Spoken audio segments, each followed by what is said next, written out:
Louvado seja Deus. Nós vamos ter uma leitura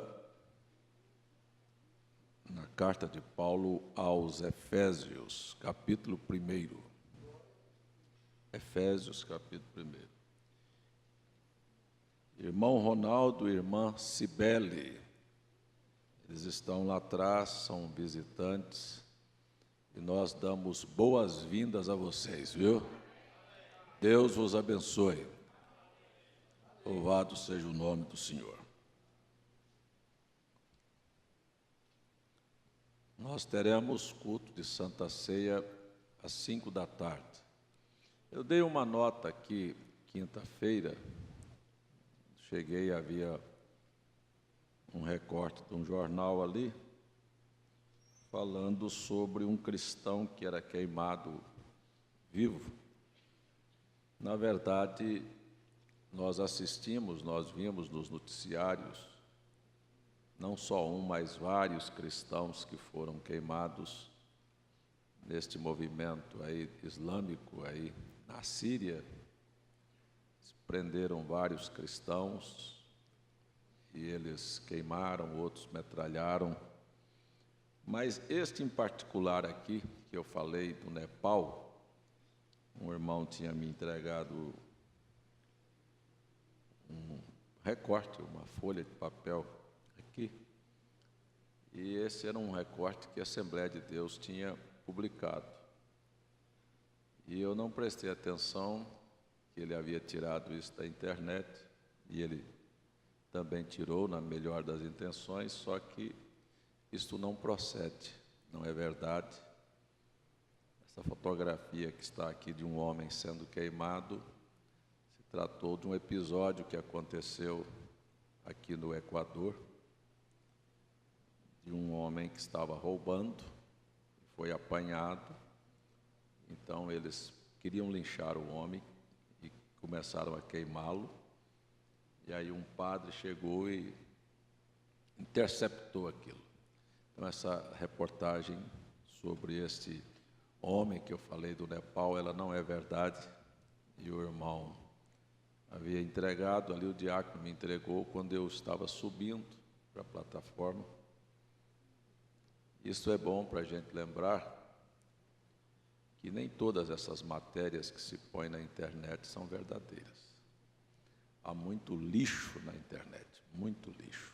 Então a gente precisa de ver a fonte, mas graças a Deus, o irmão João e o irmão Túlio, depois do culto, já me entregaram esta relação, o fato que ocorreu. E eu disse, no domingo de manhã eu volto para dizer aos irmãos que isto não procede. Amém? Coisa boa é a gente ter coragem de voltar atrás para dizer o que não está certo. Né? Vamos ler Efésios, capítulo 1, verso 1 a seguir. Efésios, capítulo 1, verso 1 a seguir. Todos encontraram?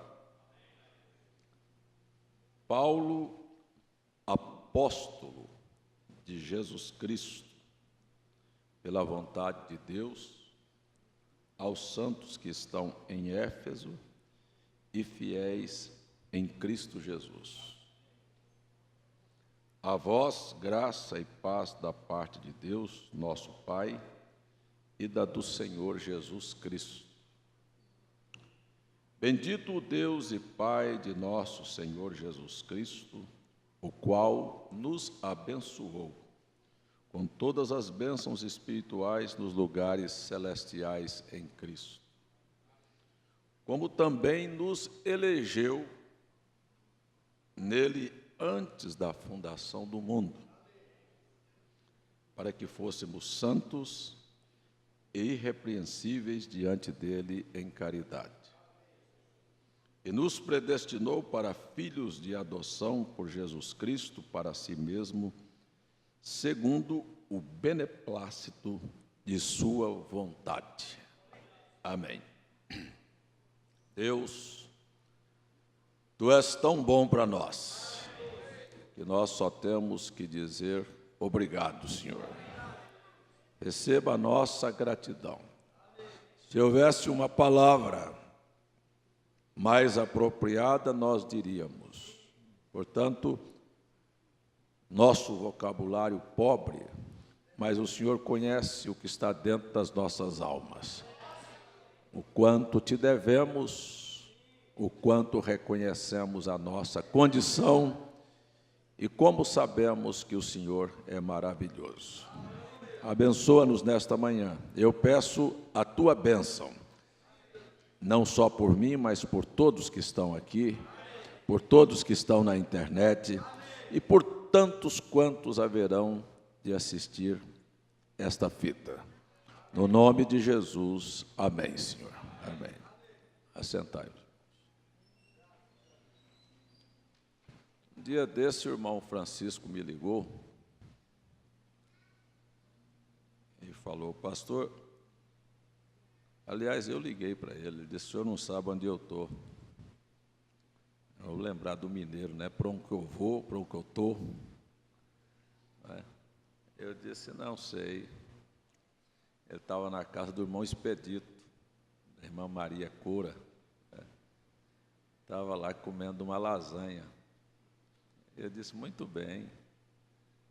Aí, quando foi esses dias, a irmã Maria me ligou e disse que ia fazer uma lasanha. E ainda a lasanha, depois ainda saiu um doce de goiaba. É muito bom. Deus abençoe, irmã Maria. Muito obrigado, viu? Deus abençoe. Nosso assunto é um assunto que remete ao Gênesis. Não tem como sair. A gente vai, porque qualquer livro da Bíblia está amarrado ao Gênesis. E na mensagem Perguntas e Respostas, é a próxima mensagem que a igreja vai receber,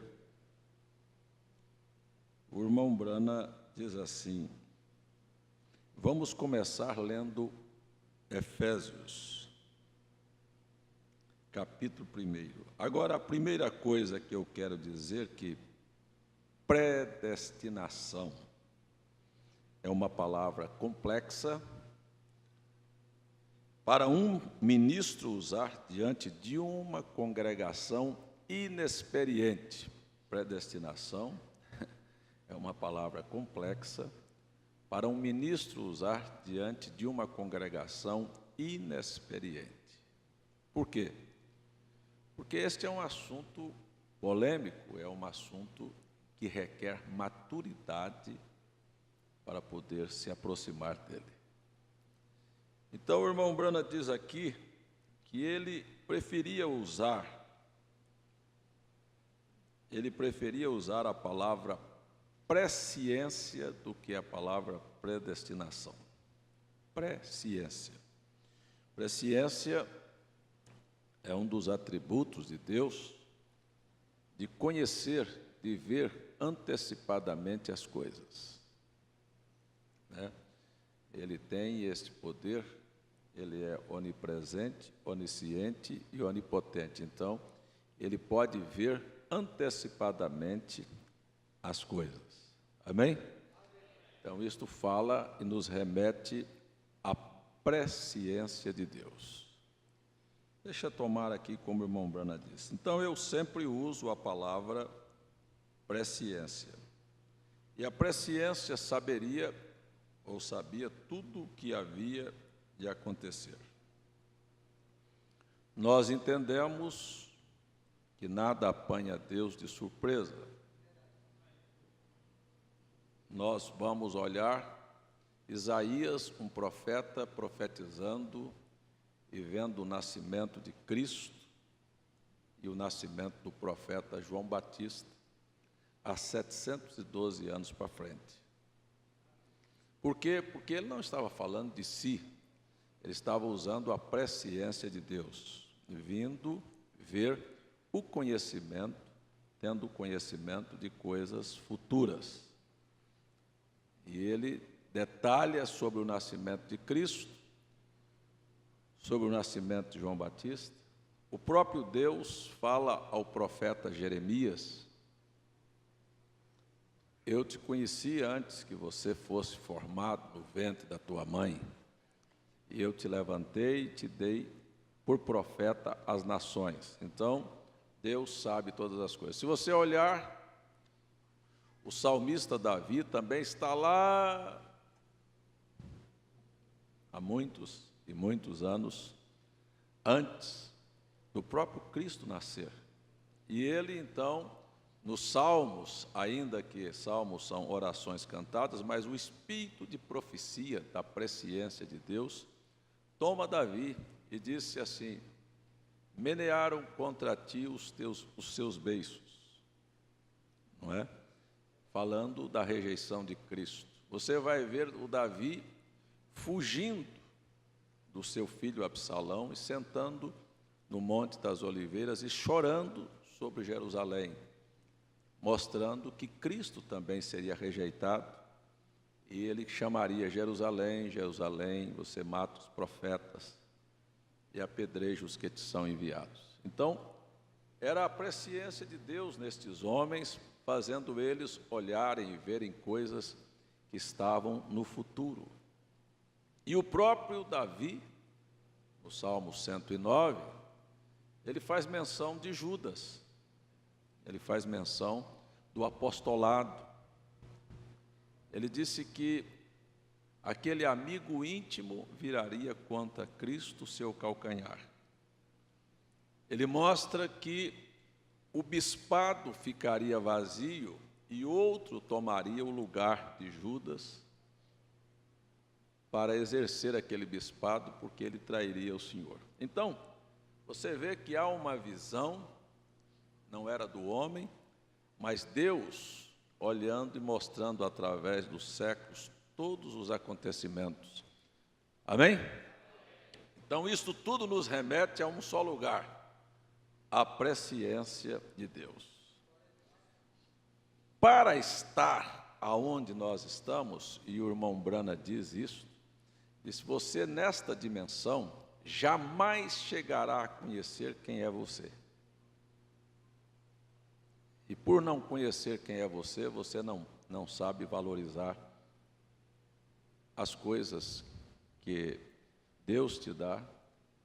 E por não conhecer também quem é você, Paulo disse: por não discernir o corpo do Senhor.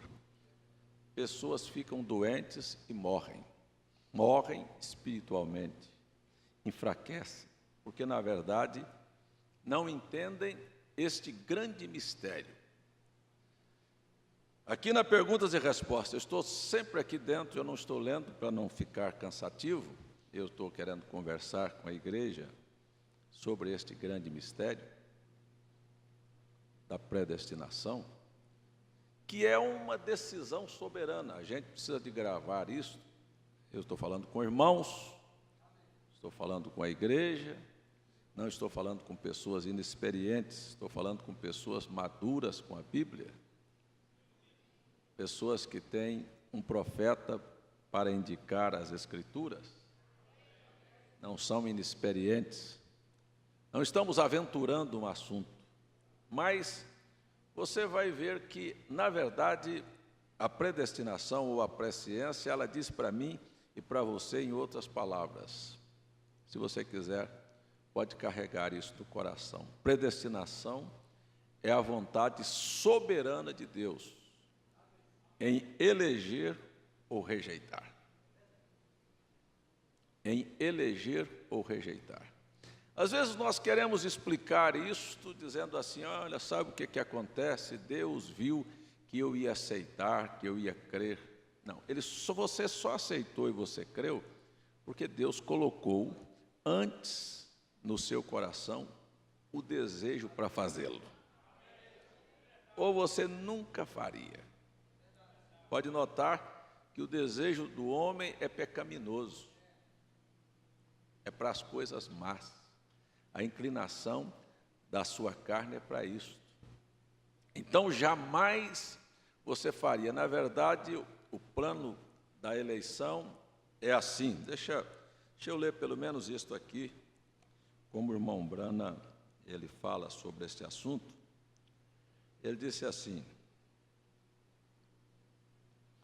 deixa eu só ver aqui, parágrafo 108, ele diz: antes que houvesse um mundo, nós estávamos nos pensamentos de Deus. Amém? Nos pensamentos de Deus.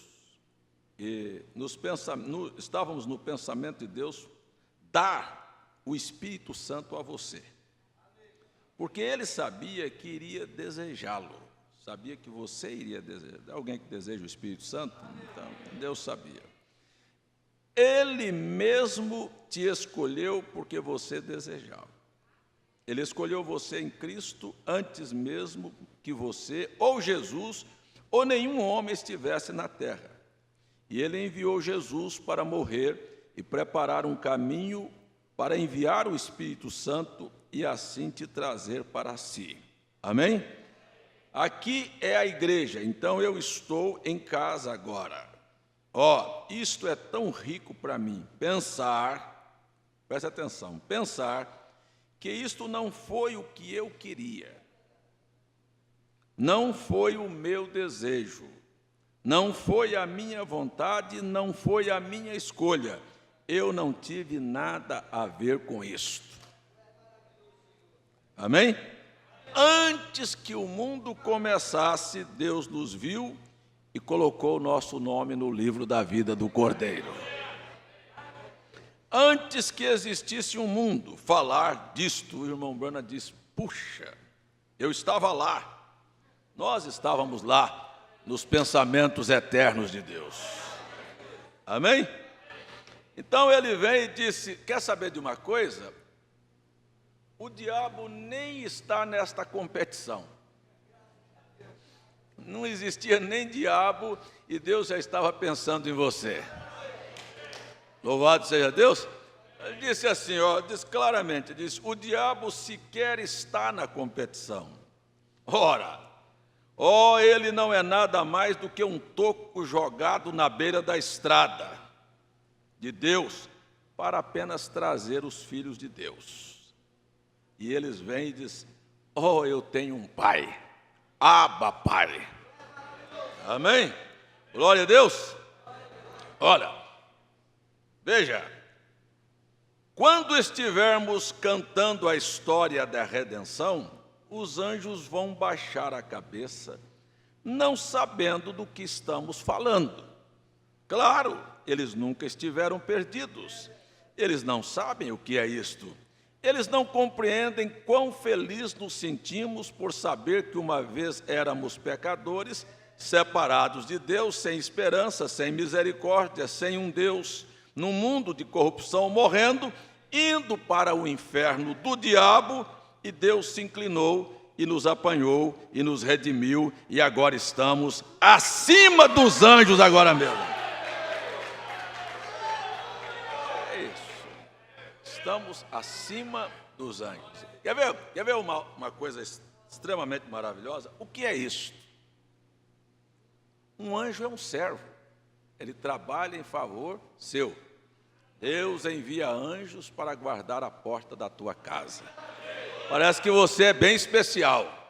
Mas nós não entendemos isso. Nós não entendemos quão especiais nós somos para Deus. Hein? Um anjo é um servo. Paulo define: anjos são espíritos ministradores que trabalham em favor daqueles que hão de herdar a vida eterna.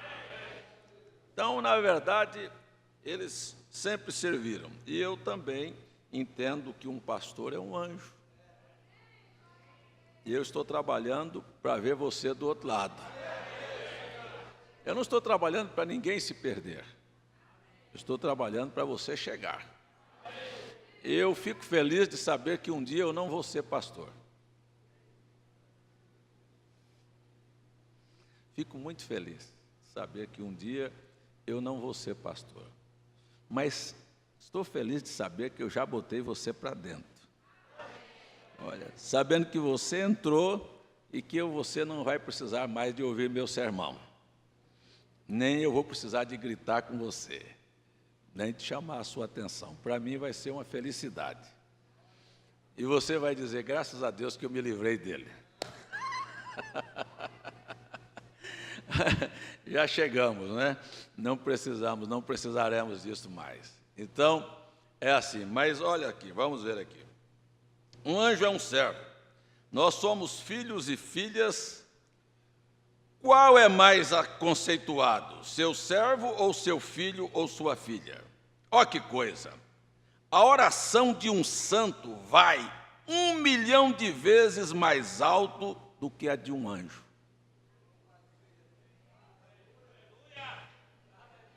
Hein?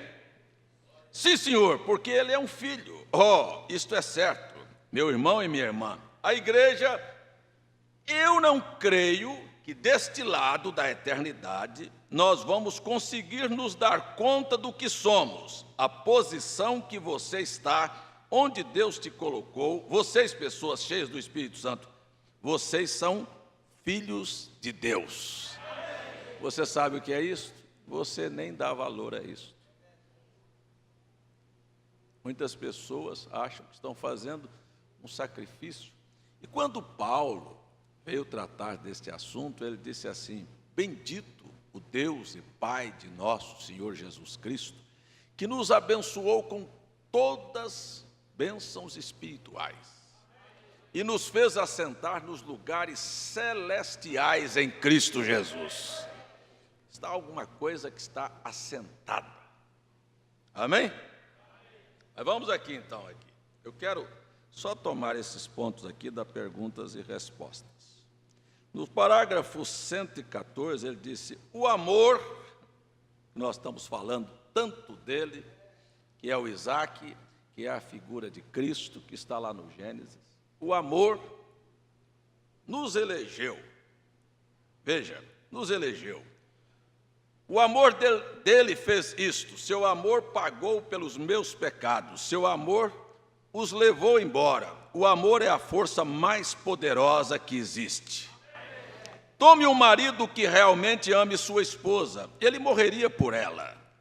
Havia um homem, certo dia, que vinha nesta igreja, e vinha de vez em quando, ali em cima no país, e ele estava sentado na casa de um outro irmão outro dia. Ele perguntou: e se alguma coisa acontecer ao irmão Brana? Ele respondeu: com prazer, eu levaria uma bala no peito por causa dele. Teria alguém que levaria uma bala no peito por causa de mim?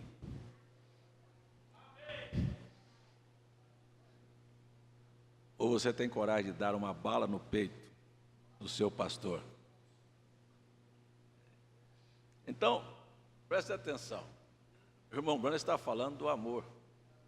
Ele disse: isto realmente é amor. Alguém que se põe, não é, contra alguém, que se levanta e diz: pode me matar, mas não mate ele não. Alguém amava o irmão Brana assim. Você precisa aprender a amar seu irmão desta maneira. Louvado seja Deus.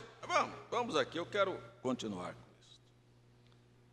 Veja, ele disse: eu levaria uma bala no peito por ele. Vem morrer por você. Isto é amor. Ninguém tem amor maior do que aquele que dá a sua vida pelo seu irmão. Isto foi o que Cristo fez por mim e por você. Ele provou que ele nos ama. Tomou os seus pecados, suas dores, suas doenças e morreu em seu lugar na cruz do Calvário. Isto é amor. Amém? Então vamos. O amor nos elegeu nele antes da fundação do mundo. Nos elegeu. Observe, nos predestinou. Agora aqui a palavra predestinado aparece. Nos predestinou para filhos de adoção em Jesus Cristo para si, segundo o beneplácito de sua vontade. Nós já vimos lá atrás que nós não tivemos nada a ver com isso. Não foi nossa escolha, não foi porque queríamos, não foi por causa de nada. Porque ele diz, vamos ver aqui o que ele fez. Quanto a isto, irmão, não é maravilhoso? Ele te amou. Ele te amou antes que o mundo existisse. Ele conheceu sua natureza. Ele conheceu suas fraquezas, Ele conheceu seus hábitos, Ele sabia tudo sobre você, o que você ia ser. E quando Ele olhou em todo o universo como era, Ele disse: eu escolho você.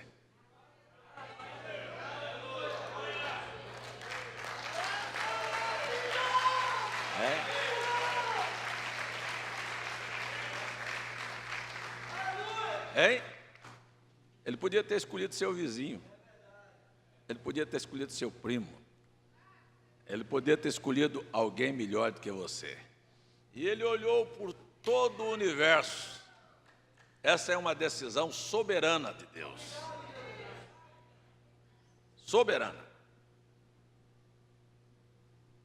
Então, tudo que a gente fala sobre mistérios predestinados é assim: eu estou aqui no púlpito nesta manhã, não tenho nenhum parente na Paraíba, não tenho raízes aqui. Por que vim parar aqui? Deus me viu aqui, Deus me trouxe para cá, Deus me colocou aqui. Deus sabia que você ia precisar de ouvir as coisas que você está ouvindo.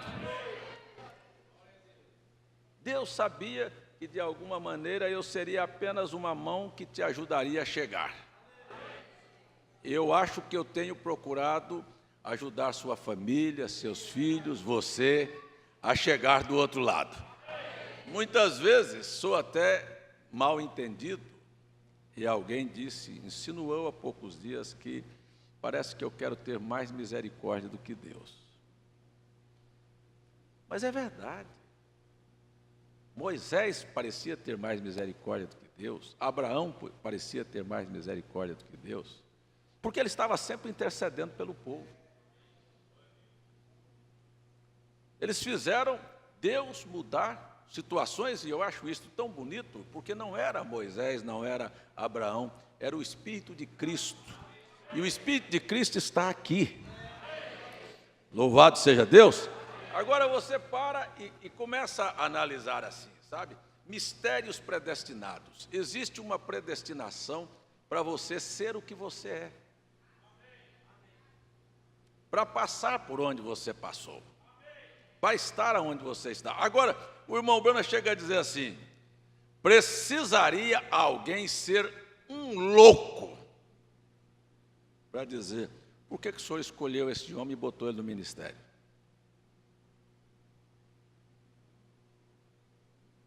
Precisaria ser doido para interrogar Deus e dizer, por que o senhor escolheu esse homem e botou ele aqui no ministério? Então são coisas que você vai ver que são partes misteriosas. Eu acho que é assim. Vamos ver mais um pouquinho aqui.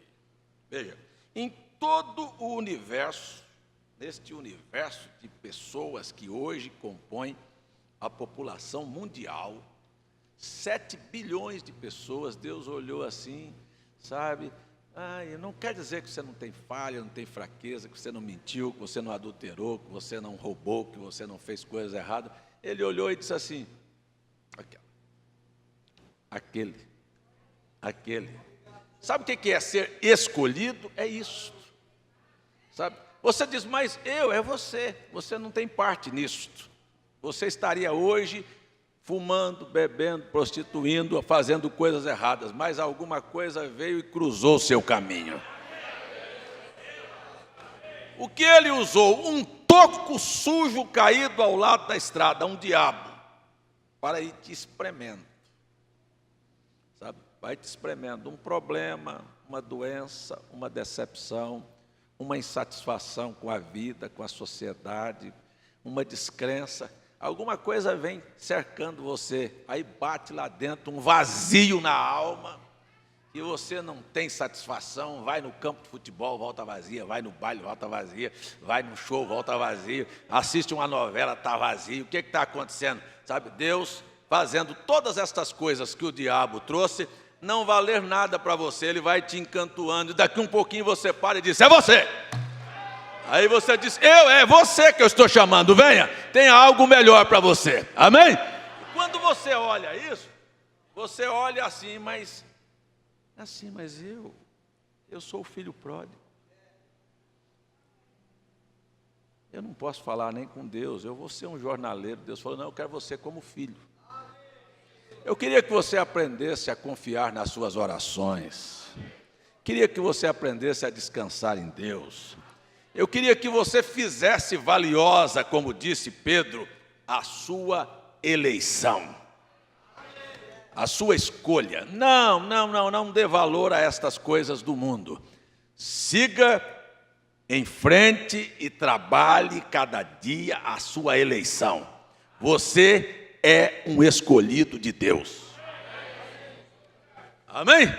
Então a gente vê assim, é isso que acontece. Em todo o universo ele resolveu escolher você. Eu quero dizer, obrigado, Senhor. Não precisa pensar porque você é bonzinho. Eu tenho muita gente boazinha que Deus passou por cima dele. Tem tanta gente boa. Você quer ver como é que é a eleição? É assim, se você for na cidade de Jericó, você vai encontrar damas, mulheres casadas, moças virgens, gente boa. Deus foi lá, olhou assim e falou, eu quero a Raabe.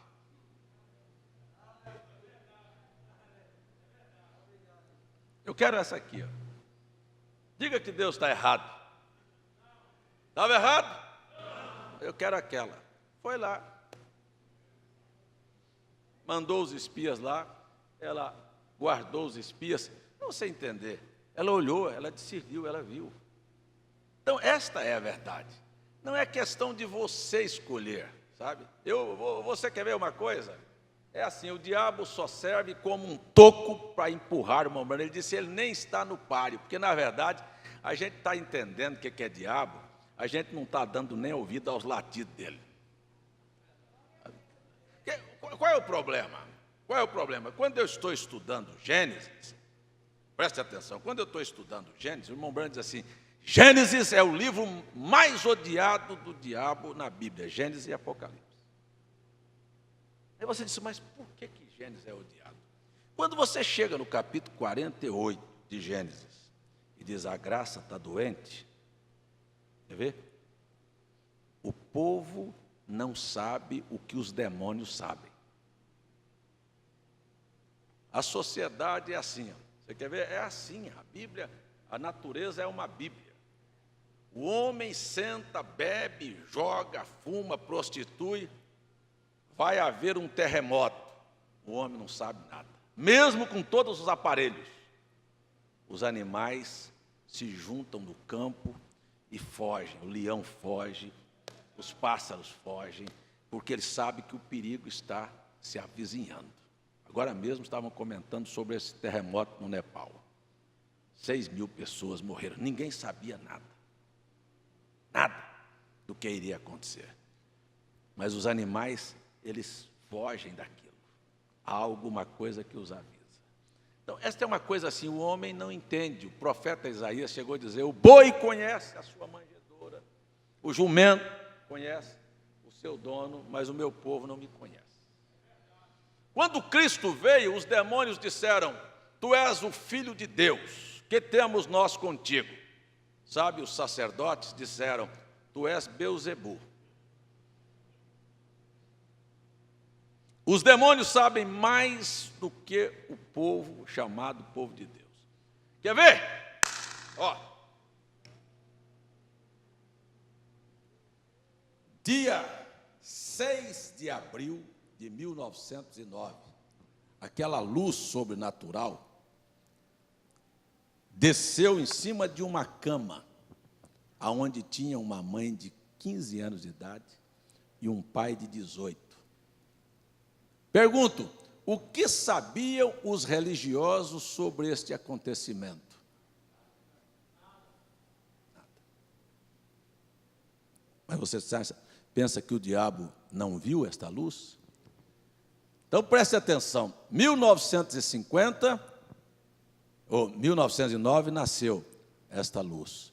O dia que esta luz pela primeira vez foi fotografada, em 1950, o diabo ficou apavorado, sabendo que o fim dele estava com os dias contados.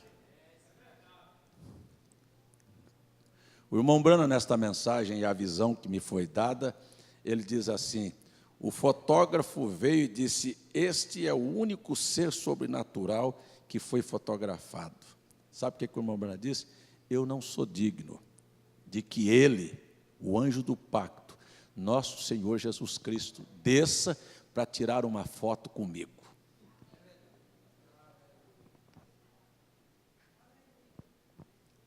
Sabe o que os religiosos entendem disso?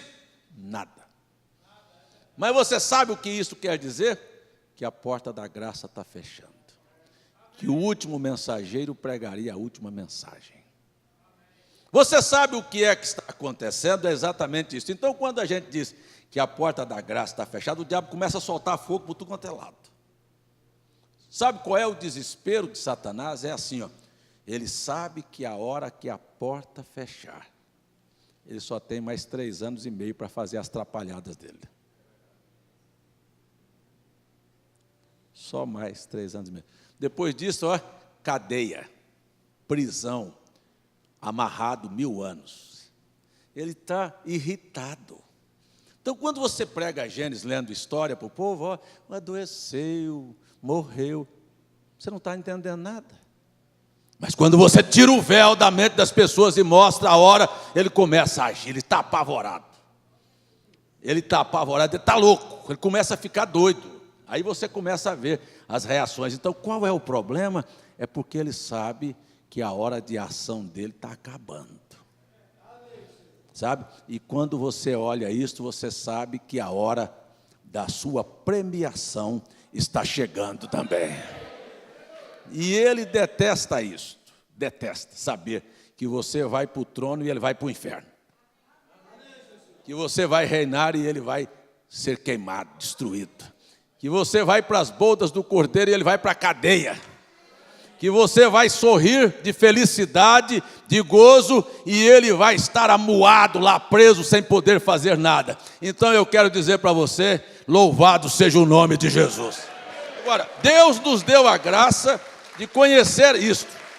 Você percebe que quando o profeta é vindicado, como ele disse, que Jesus Cristo veio para deixar ser fotografado junto com o homem, como é que ficou Satanás? Foi aí então que surgiram os Beatles e trouxeram o rock. Rock não é música, rock não é letra, rock é ritmo. Rock é ritmo, é um ritmo acelerado. E de lá para cá, tudo acelerou na sociedade. Olha, aceleração no crescimento da ciência, aceleração no crescimento da imoralidade, aceleração na multiplicação da religião. Vai para você ver, acelerou tudo. Então você vê uma família que guardava a honra, dentro de um dia para a noite as mulheres tiram a roupa, as filhas não valem mais nada, a virgindade não vale mais nada, a vergonha acaba. Sabe o que é isso tudo? Tudo foi acelerado. Isso é assim, eu estou fazendo com pressa. Correndo desesperado, sabendo que o fim dele está chegando. Está chegando a hora final. Pode fazer, trabalhe, mas pode trabalhar, que Deus vai dar férias para ele. Vai dar 1000 anos de descanso para ele, amarrado. Vai botar ele na cadeia, preso, 1000 anos. Mesmo que ele está trabalhando muito, coitadinho, está trabalhando demais, destruindo famílias, atormentando lares, sabe? Inquietando as pessoas. Oh, mas está trabalhando muito, daqui um pouquinho ele vai descansar na cadeia. E você vai descansar nas bodas do Cordeiro. Agora eu não tenho culpa de Deus ter me escolhido para isso. Você tem culpa de Deus ter te chamado? Não. Você está dizendo que você é melhor do que ninguém? Não. Você pode dizer assim: Deus me escolheu.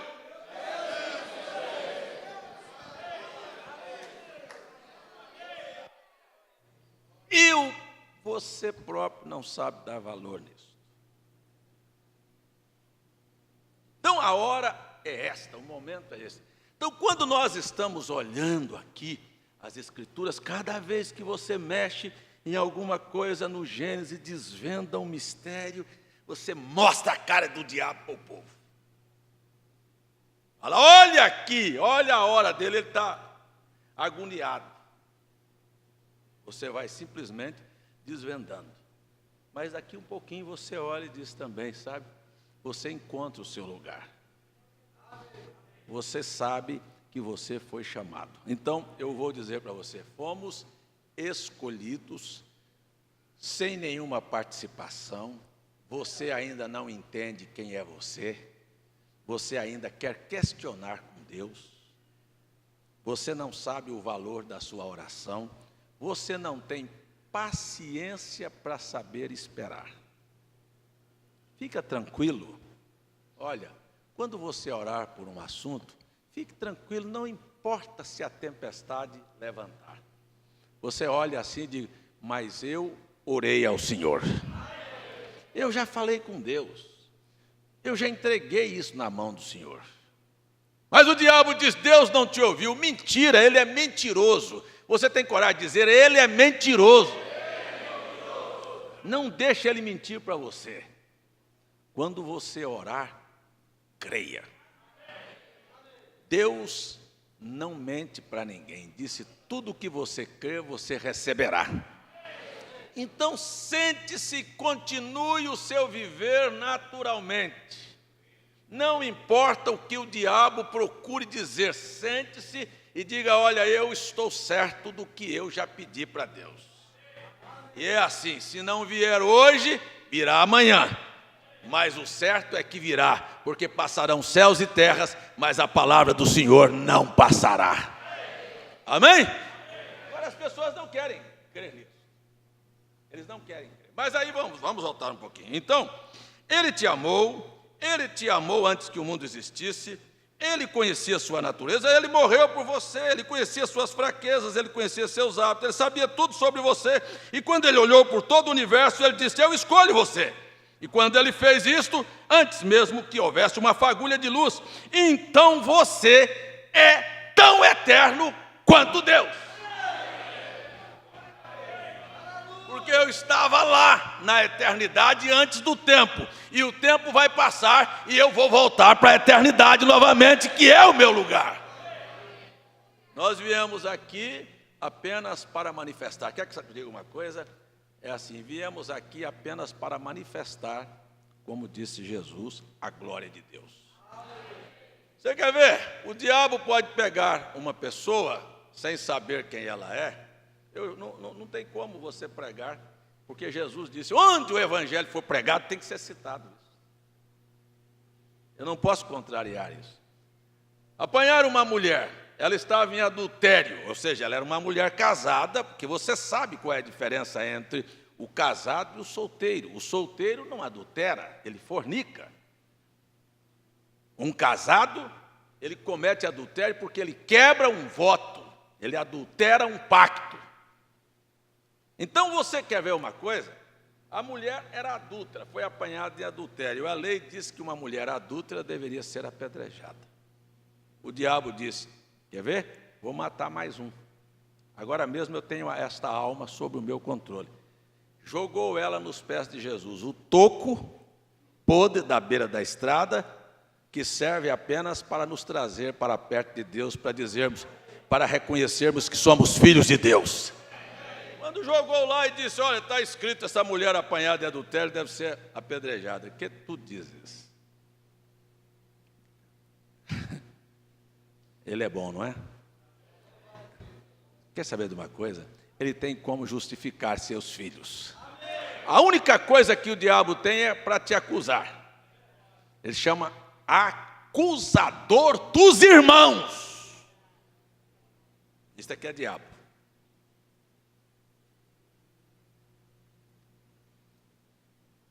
Está aqui, ó.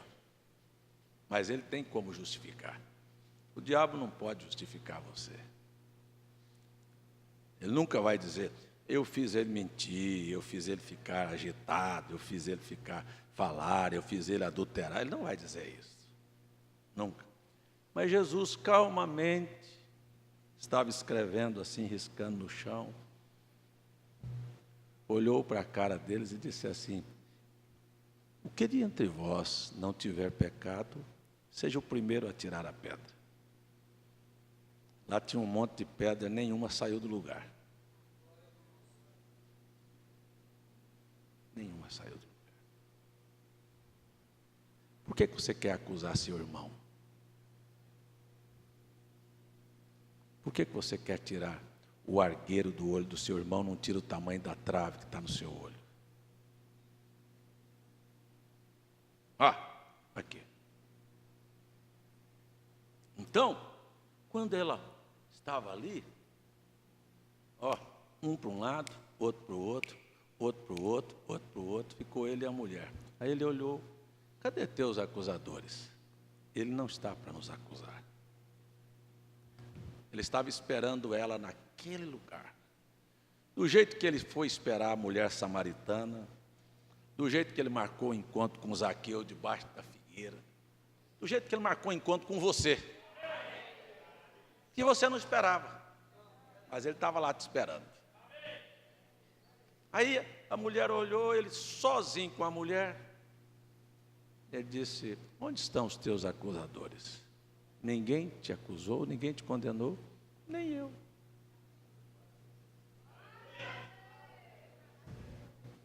Ora, como é que ele ia condenar? Nem eu. Vá e não peques mais. A mulher se levantou e se foi. Daqui um pouquinho ela vira e ele está com os braços abertos, dizendo: eu sou a luz do mundo. Quem me segue não andará em trevas. É o suficiente para afastar as trevas da vida das pessoas. É só a luz chegar na sua vida. Ela entendeu, a samaritana entendeu. Ele foi lá, sentou na beira do poço e disse: olha, eu tenho uma água. Ele disse: mas não tem, é Jerusalém, Samaria. Não, escuta aqui, se eu te der, você não tem sede. Não, então eu quero, então vai chamar seu marido. Ela era adulta. Ela não tinha marido, ela estava vivendo um caso, tinha tido 5. Disse: vai chamar. Ele disse: eu não tenho marido. Disse: você disse a verdade. Coisa boa é quando você tem coragem de dizer a verdade. Sabe? Dizer a verdade e reconhecer suas misérias. Suas misérias. Não é tentar se justificar e arrumar desculpa, não. Dizer suas misérias. Eu não tenho. E se você disse a verdade. Porque você teve 5 e o que você tem agora não é teu. Ele disse: vejo que tu és profeta. Saiu correndo e disse: aqui venham ver um homem que contou toda a minha vida. Ela encontrou o que os religiosos não encontrou, e ele fez questão de mostrar para ela quem ele era. Ele nunca disse a um sacerdote que ele era o Messias, mas para ela disse. Disse: quando o Messias vier, ele vai falar. Disse: eu sou o que estou falando com você. E ele está aqui nesta manhã falando com você que foi ele que te escolheu.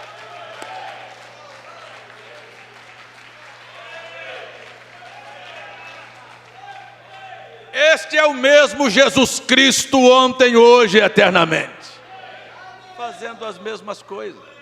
Agora você não pensa que ele estava fazendo isso debaixo de uma agitação. Olha a tranquilidade,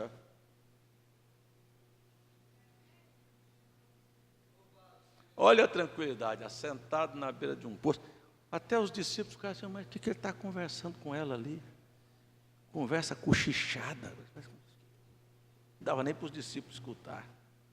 O que está acontecendo com ele? Anda com Jesus. Ande com ele para você ver. Você vai aprender a ser manso e humilde. Amém? Glória a Deus, louvado seja o nome do Senhor. Então você vê aqui, então você é tão eterno quanto Deus. Isto é o que nos dá a vida eterna. Daqui um pouco ele vem, o irmão Bernabé fala sobre a escolha de Paulo. Deus escolheu Paulo na carta a Timóteo. E Paulo, depois de pregar, escrever as epístolas, daqui um pouco no final da vida dele, quando ele vai escrever a Timóteo e recomendar ao seu filho as coisas que deveriam continuar, ele fala assim: Timóteo, quer saber de uma coisa? Eu já combati um combate bom. Eu tenho visto Deus se levantar como guerreiro muitas vezes ao meu lado. sabe, derrotar meus inimigos. Você tem visto Deus assim na sua vida? Eu já combati um bom combate. A minha carreira já terminei. Em outras palavras, já fiz o que tinha que fazer. Combati o bom combate, terminei a carreira, guardei a fé. É assim, irmãos. Sabe, as pessoas podem até não reconhecer, não entender.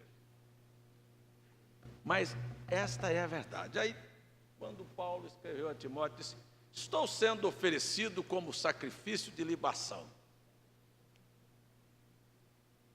O irmão Bernardo bem disse: então, ele me dará a coroa e dará a todos que amarem a promessa da sua vinda. Então a morte chegou próximo e disse: eu vim te buscar. E ele respondeu: cadê o teu agrilhão? A sepultura disse: eu vou te pegar. Ele disse: cadê a tua vitória? Nada, não tem nada. Hein? Ele replicou: onde está a tua vitória? Mas ele tinha um exemplo. Ele olhou para o Calvário e disse: mas graças a Deus que nos dá a vitória por nosso Senhor Jesus Cristo. Quero abrir a boca e dizer: nós não estamos derrotados. Não. É assim, ainda que tudo parecer perdido para você, ainda tem uma oração verdadeira, sincera, que foi colocada lá, que vai passar céus e terra, mas ela irá se cumprir. Agora, isso não é para quem quer, nem para quem corre. Eu entendo que muitas pessoas vão orar, e vai jogar para cima e bater no teto e cair no chão. Não sobe, não passa, não vai. Quando? Quando você tem pecado escondido na sua vida. Quando você tem um coração sujo. Quando você tem raiz de amargura na sua alma. Não há quem faça intercessão por você. Então, eu paro por aqui para voltar no culto da noite e continuar com este assunto da predestinação, que não tem como você ir sem ir com Paulo para a carta aos Hebreus, para a carta aos Romanos e voltar lá no Jacó e no Esaú, que Paulo disse: amou Jacó e aborreceu Esaú. O mistério da predestinação começa no Gênesis. E à noite a gente estuda Jacó e Esaú aqui. Vamos para casa? Quero que você entenda que eu não estou rotulando ninguém por Jacó nem por Esaú. Não.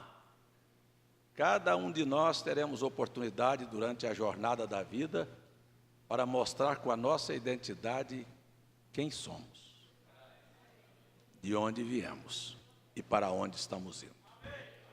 Amém? Amém? Então, tudo isto que você vai falando, Ele escolheu, Ele elegeu, não é decisão sua, Deus está por trás de tudo. Mas tudo isso termina dentro do Gênesis. E quando você termina no Gênesis, você termina no Apocalipse. Não tem como você fazer isso fora. Oremos ao Senhor. Haveria alguma mão que se levantaria e diria: obrigado porque o Senhor me escolheu. Deus, que a Tua palavra encontre lugar em nossos corações.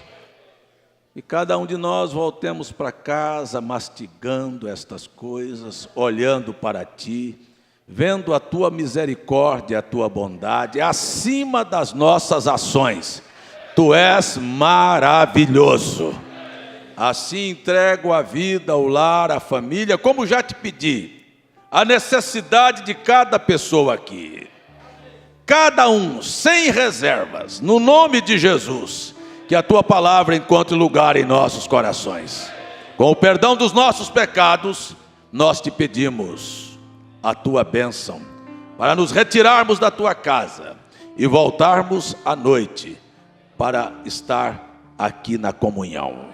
No nome de Jesus, amém, Senhor. Amém, amém. Deus abençoe a todos no nome de Jesus. Mais uma vez, Irmã Cibele, irmão, vocês são bem-vindos entre nós, viu? Nós agradecemos o esforço.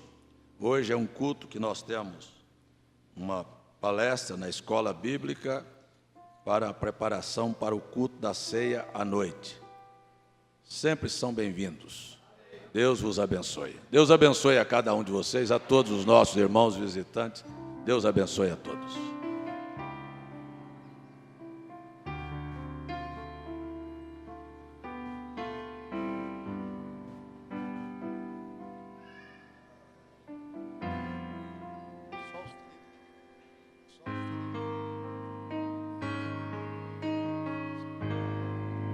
Quando o Espírito de Deus se movia e até então nada havia, você já estava ali em seus pensamentos.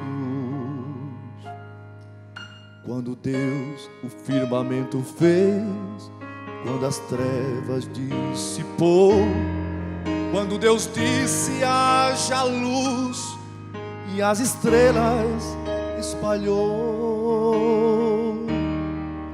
quando o sol brilhou a primeira vez, quando Deus formou o mar, onda na areia se desfez, você já estava ali. Predestinação. Antes da fundação do mundo, Deus por sua presciência, no atributo de eleição, viu a sua existência aqui. Você é criação do próprio Deus.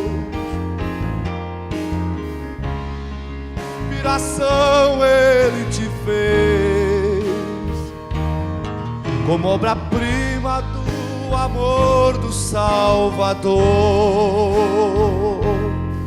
Tu és o príncipe em terra de plebeu, por isso não há um só mal pra ti.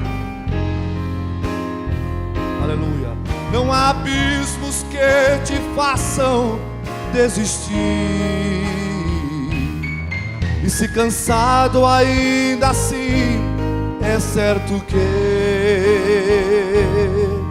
dessa fila tu jamais irás sair.